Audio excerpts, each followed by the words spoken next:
Thank you for staying tuned to Fireworks. We're looking at scrutinizing our efforts to tackling the COVID-19 pandemic back home and perhaps extending it beyond the Nigerian frontiers just a little bit. My guest today is Professor Babatunde Salako, Director General, Nigeria Institute of Medical Research. Thank you for your time so far.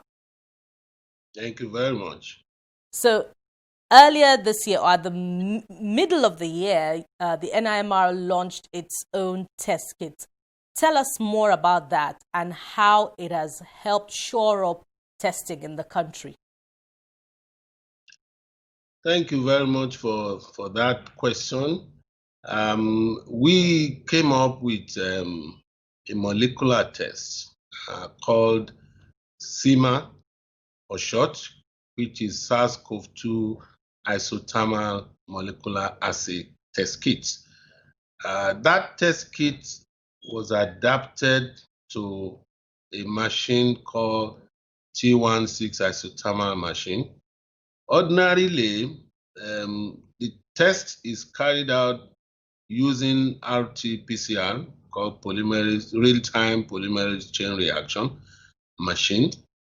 But we, rather than use that, use another machine, T16 ISO machine.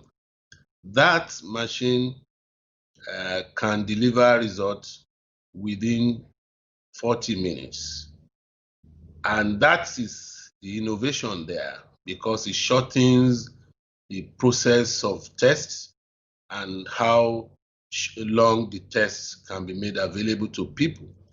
It also provides an opportunity as a point of care test, meaning you can have it around the side room in the hospital or in ARE, for example, or in fact, you may take it to peripheral hospitals, and people who need to do it can be taught how to do that in a short while. So it's an advantage to increase the number of testing, to make tests available. In fact, if it's been rolled out, bigger private hospitals could also have been able to have this in their side room. And so not many people will now be looking for where to do the test. Now, having done that and validated it with a few laboratories, we needed to now get more of that machines.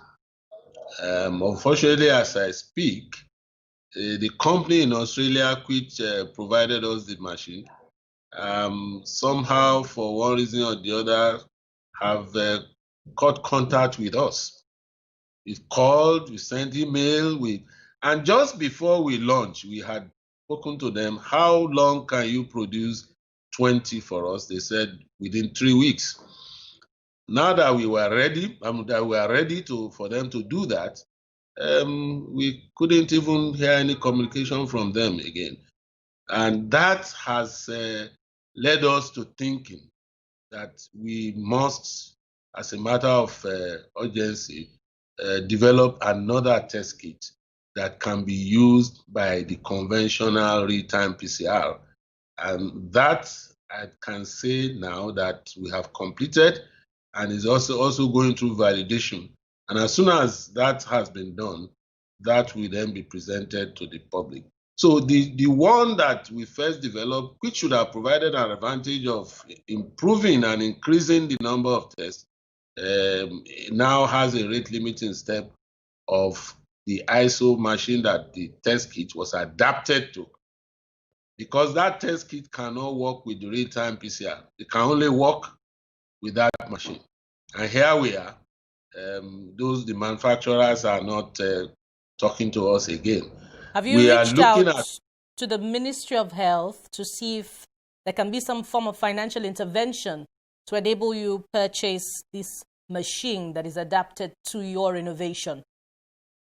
It's not much of the financial intervention now, but the fact that they are not even responding to order from us. So we are now looking towards China, where we can get another brand of that machine.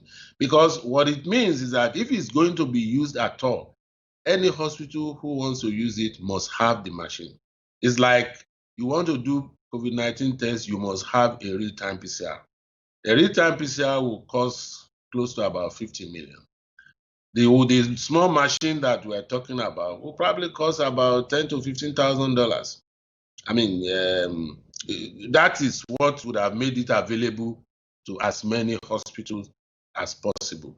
So we are looking at another machine now from China that may cost about $20,000 to $25,000 for us to replace this other one that we had used before. So let's go to the science of COVID now.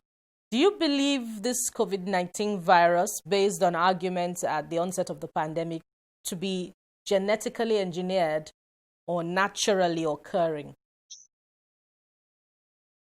Well, when the index case came to Nigeria, we had the opportunity of sequencing the virus. That is, we are able to determine the architecture of the virus. Okay, so we could compare that virus to other previous coronaviruses that have been in existence, and the one that was also sequenced in China. And there was not much of a difference in the viral architecture, especially comparing it to previous coronaviruses that has been sequenced even in Nigeria. Coronaviruses have been found in cattle and horses in Nigeria. And then, of course, common cold coronavirus. So it's like the same family, but different strains this time around.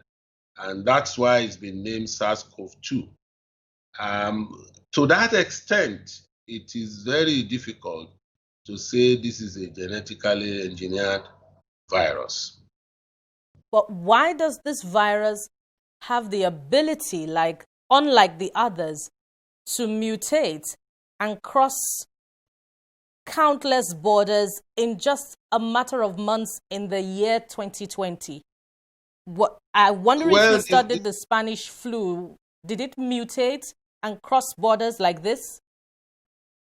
Most outbreak and virus outbreak or disease outbreak will mutate at some point or the other. Because as you are trying to ensure that it does not spread, the virus is also trying to ensure that it continues to live. And so they change the architecture. They have the capacity to change the architecture. But for coronavirus, there has not been very serious mutation in it.